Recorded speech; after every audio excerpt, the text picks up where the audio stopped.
स्वागत। आज आपण पाहणार आहोत मराठी व्याकरणातील आपला पुढचा महत्त्वाचा घटक, तो म्हणजे क्रियाविशेषण अव्यय। चला तर मग पाहूया क्रियाविशेषण अव्यय आणि त्याचे प्रकार। सर्वप्रथम क्रियाविशेषण म्हणजे काय, या नावामध्येच खरं तर त्याचा अर्थ आहे क्रिया विशेषण। वाक्यातील क्रियेबद्दल विशेष माहिती सांगणारा शब्द किंवा वाक्यातील क्रिया अर्थात क्रियापदाबद्दल माहिती सांगणारा शब्द म्हणजेच क्रियाविशेषण। राहिला प्रश्न अव्यय या शब्दाचा, तर अव्यय कशाला म्हणायचं? अव्यय याचा अर्थ ज्याचा व्यय होत नाही असा।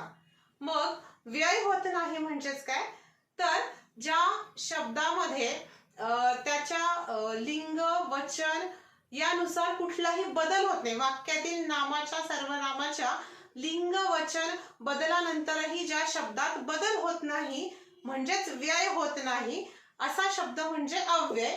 आणि या ठिकाणी आहे क्रियाविशेषण अव्यय।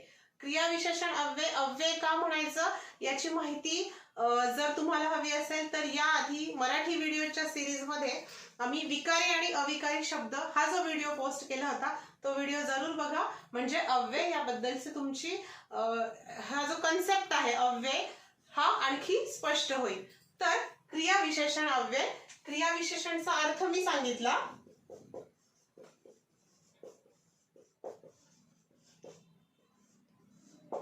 क्रियाविशेषण क्रियेबद्दल विशेष माहिती सांगणारा शब्द।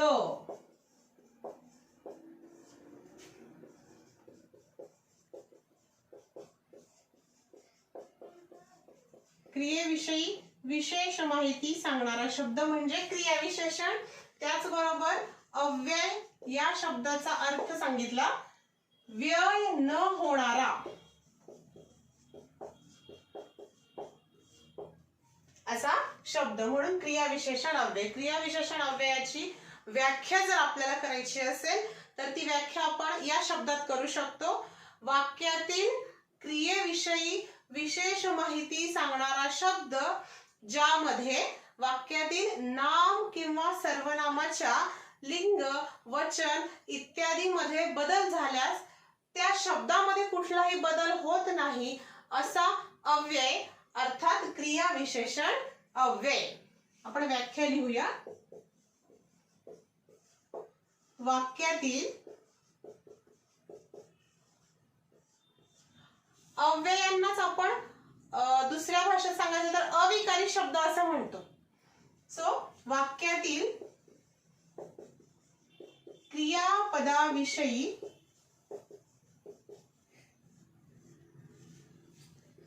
विशेष माहिती सांगणाऱ्या शब्दास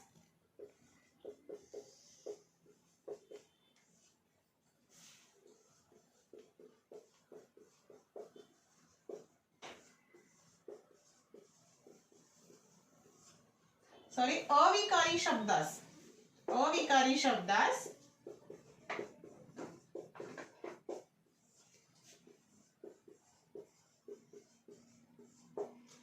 क्रियाविशेषण अव्यय असे म्हणतात।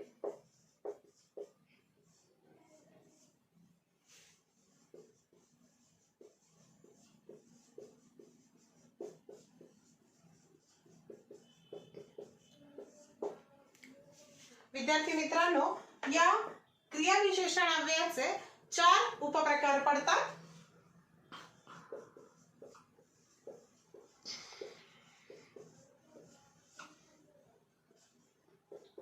त्यामध्ये पहिला जो उपप्रकार आहे तो आहे कालवाचक किंवा कालदर्शक क्रियाविशेषण।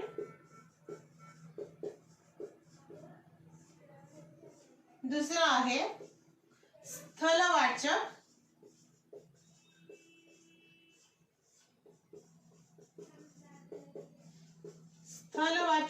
क्रियाविशेषण। तिसरा आहे रीतिवाचक क्रियाविशेषण।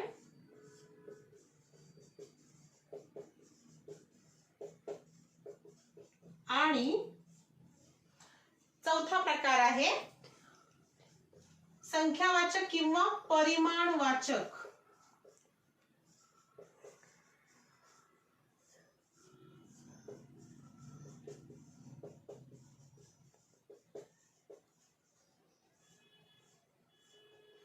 क्रियाविशेषण. हे 4 प्रकार क्रियाविशेषणाचे. कालवाचक क्रियाविशेषण, स्थलवाचक क्रियाविशेषण, रीतिवाचक क्रियाविशेषण आणि चौथा प्रकार आहे परिमाणवाचक क्रियाविशेषण. विद्यार्थी मित्रांनो, पाहूयात या सर्व प्रकारांची सविस्तर माहिती. सर्वप्रथम पहिला प्रकार आहे कालवाचक क्रियाविशेषण.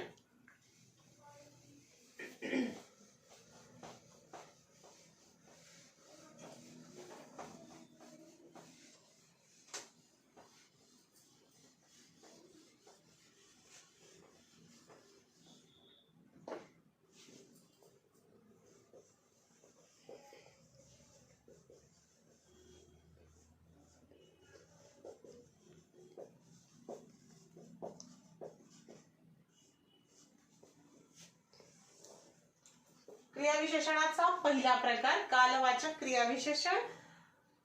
कालवाचक, काल अर्थात काळ, काळ किंवा वेळ. क्रिया, वाक्यातील क्रिया ही केव्हा घडली, कोणत्या वेळेला घडली हे सांगणारा शब्द किंवा हे सांगणारा क्रियाविशेषण अव्यय म्हणजेच कालवाचक क्रियाविशेषण अव्यय. व्याख्या अशी आहे: वाक्यातील क्रिया ही नेमकी केव्हा घडली, केव्हा कोणत्या वेळी घडली,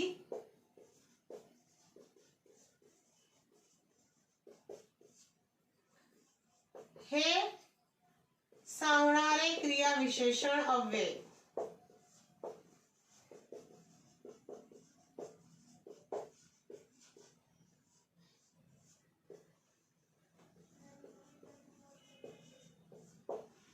वाक्यातली क्रिया ही नेमकी कोणत्या वेळी कधी घडली हे सांगणारे क्रियाविशेषण अव्यय म्हणजेच कालवाचक क्रियाविशेषण अव्यय. उदाहरण आपण पाहूया याचं. समजा उदाहरण आहे: मी उद्या पुण्याला जाणार.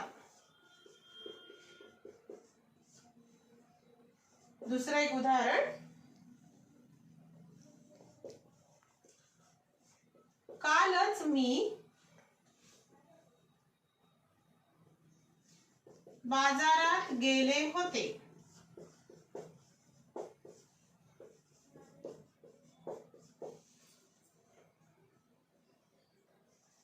तिसरं उदाहरण: आजकाल तू दिसतच नाहीस.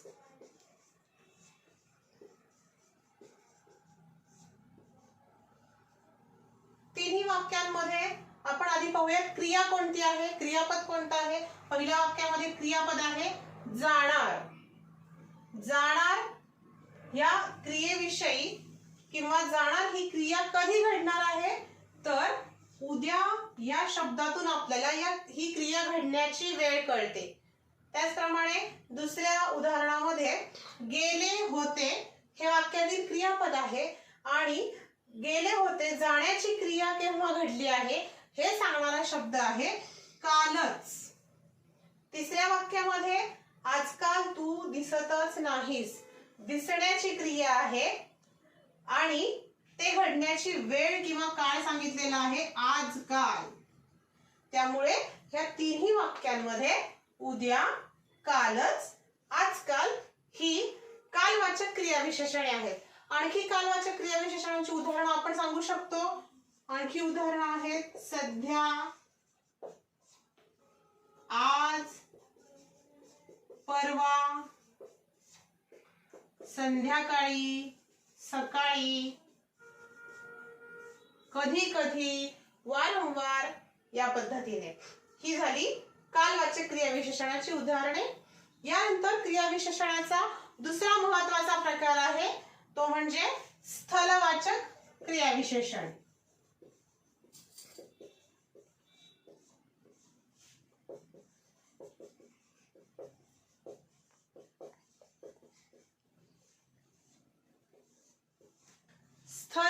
वाचक स्थल म्हणजे स्थळ, ठिकाण.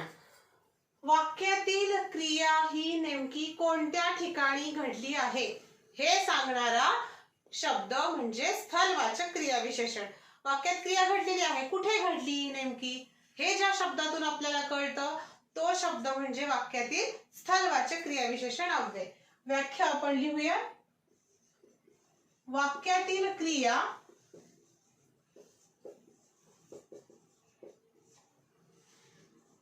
ही कोणत्या ठिकाणी घडली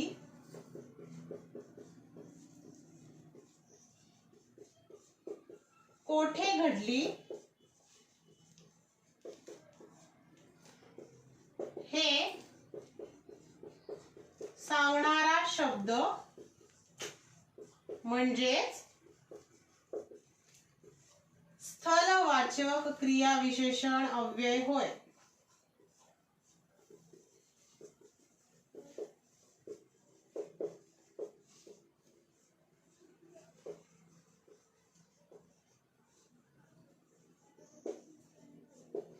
उदाहरण पाहूयात आपण. मी तिथे बसते.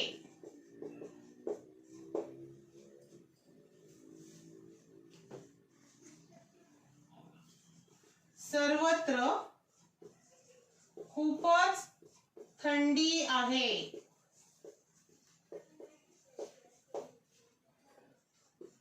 सगळीकडे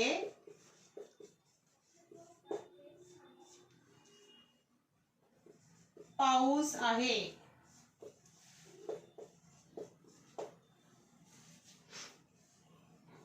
ही स्थलवाचक क्रियाविशेषणाची उदाहरणं आहेत. पहिल्या उदाहरणामध्ये मी तिथे बसते, बसण्याची क्रिया तिथे झालेली आहे म्हणून तिथे हे स्थलवाचक क्रियाविशेषण. सर्वत्र खूपच थंडी आहे. थंडी आहे ही क्रिया सर्वत्र म्हणजे सगळीकडे आहे. कुठे आहे तर सगळीकडे आहे, सर्वत्र आहे म्हणून स्थलवाचक क्रियाविशेषण वाक्यातील सर्वत्र हा शब्द. त्याचप्रमाणे सगळीकडे पाऊस आहे. सगळीकडे हा शब्द पुन्हा एकदा आपल्याला ठिकाण सांगतो पाऊस असण्याचं म्हणून सगळीकडे हे सुद्धा या ठिकाणी स्थलवाचक क्रियाविशेषण आहे. वाक्यातल्या क्रियेला जेव्हा आपण कोठे या शब्दाने प्रश्न विचारतो त्याचं जे उत्तर मिळतं आपल्याला ते उत्तर म्हणजे वाक्यातील स्थलवाचक क्रियाविशेषण अव्यय. ठीक आहे. हा झाला दुसरा प्रकार. क्रियाविशेषण अव्ययाचा तिसरा प्रकार आहे रीतिवाचक क्रियाविशेषण अव्यय.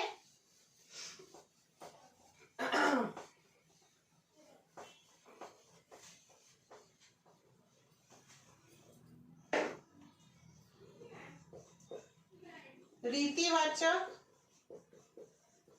क्रियाविशेषण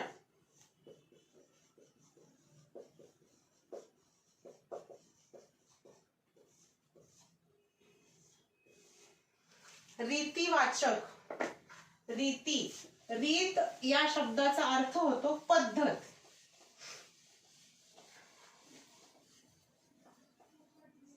रीत या शब्दाचा अर्थ होतो पद्धत.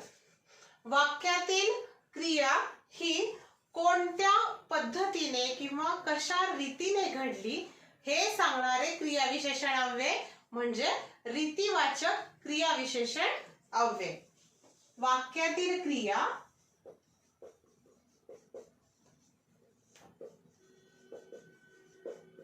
ही कोणत्या पद्धतीने घडते किंवा कशा रीतीने घडते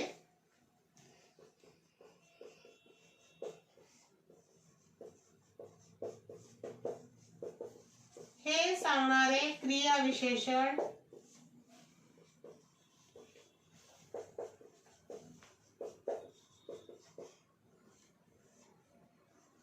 म्हणजे रीतिवाचक क्रियाविशेषण अव्यय.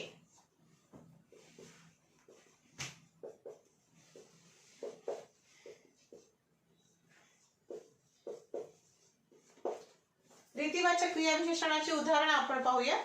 पहिलं उदाहरण आहे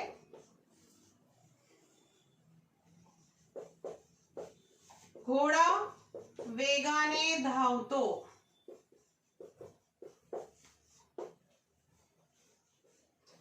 जेवताना सावकाश जेवावे.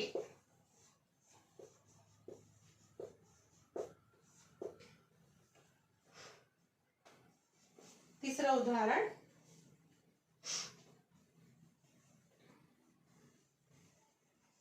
तो खूप जोरात बोलतो.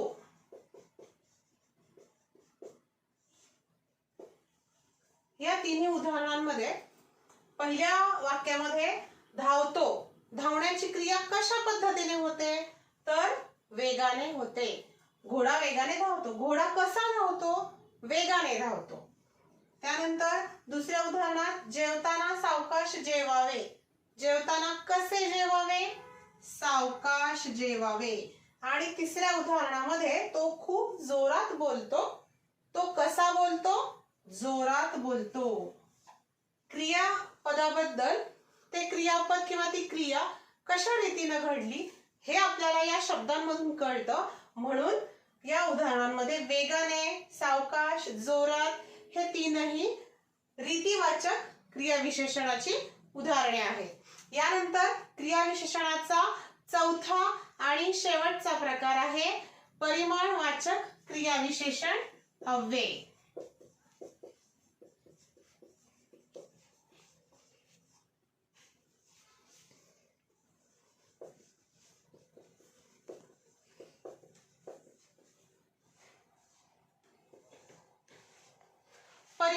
परिमाण म्हणजे मोजमाप, मोजणे. कुठलीही क्रिया किंवा ही वाक्यामध्ये क्रिया साधारण किती वेळा घडली हे आपल्याला ज्या क्रियाविशेषणातून कळतं ते क्रियाविशेषण म्हणजे परिमाणवाचक क्रियाविशेषण किंवा संख्यावाचक क्रियाविशेषण. मी 4 वेळा बोलले. मी 2 वेळा उभी राहिले. मी किती वेळा हसले. ह्या सगळ्यांमध्ये क्रियेची वारंवारता आपल्याला कळते. क्रिया किती वेळा घडली हे कळतं. म्हणून हे शब्द म्हणजे परिमाणवाचक क्रियाविशेषण अव्यय. वाक्यातील क्रिया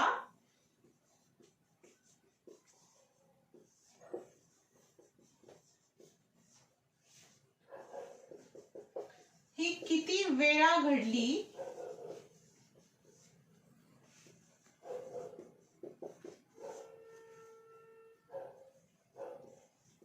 हे सांगणारा शब्द म्हणजे परिमाणवाचक क्रियाविशेषण अव्यय होय.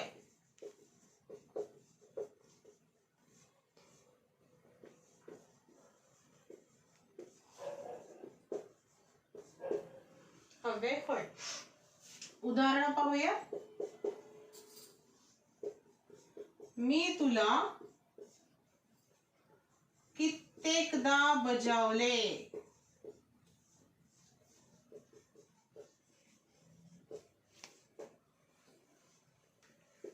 दुसरं उदाहरण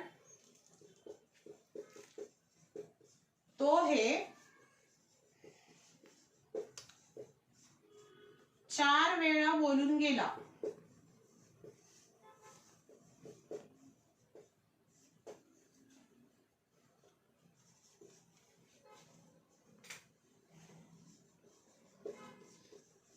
मला हे पुरेसे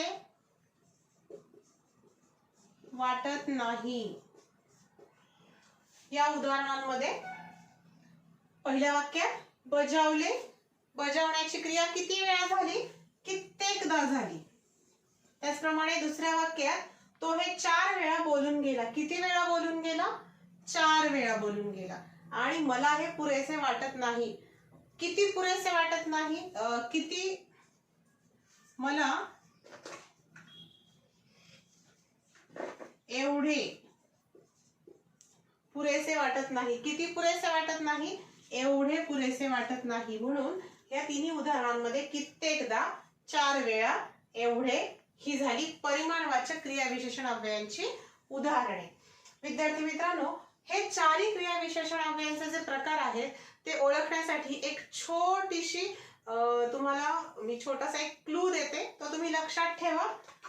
कुठल्याही वाक्यामध्ये ज्यावेळी आपल्याला क्रियाविशेषणाचा प्रकार ओळखा असं सांगितलं जातं त्यावेळेला काही छोट्या छोट्या आपण त्या ठिकाणी गोष्टी जर लक्षात ठेवल्या तर आपल्याला ते ओळखणं अवघड जाणार नाही. त्यामध्ये पहिला जो आहे प्रकार जो होता आपला पहिला कालवाचक. ज्यावेळी वाक्यातल्या क्रियेला जेव्हा आपण केव्हा, कधी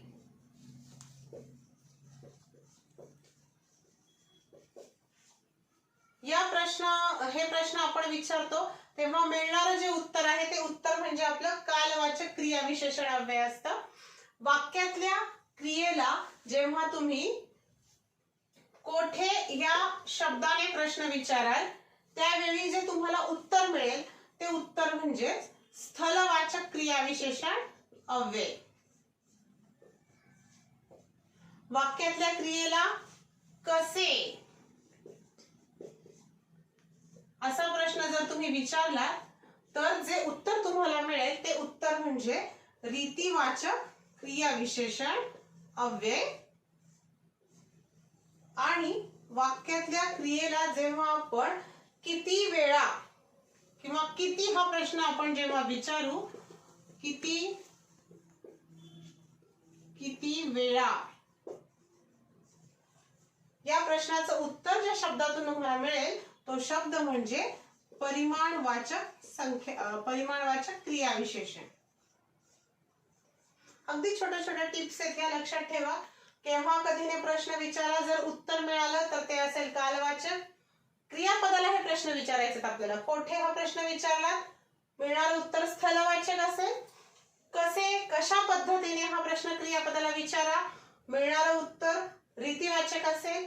किती किंवा किती वेळा हा प्रश्न विचारून जर उत्तर मिळालं तर ते उत्तर असेल परिमाणवाचक क्रियाविशेषण अव्यय. मित्रांनो, अशा पद्धतीनं आपण आज क्रियाविशेषण अव्यय आणि क्रियाविशेषण अव्ययांचे मुख्य 4 प्रकार आपण शिकलो.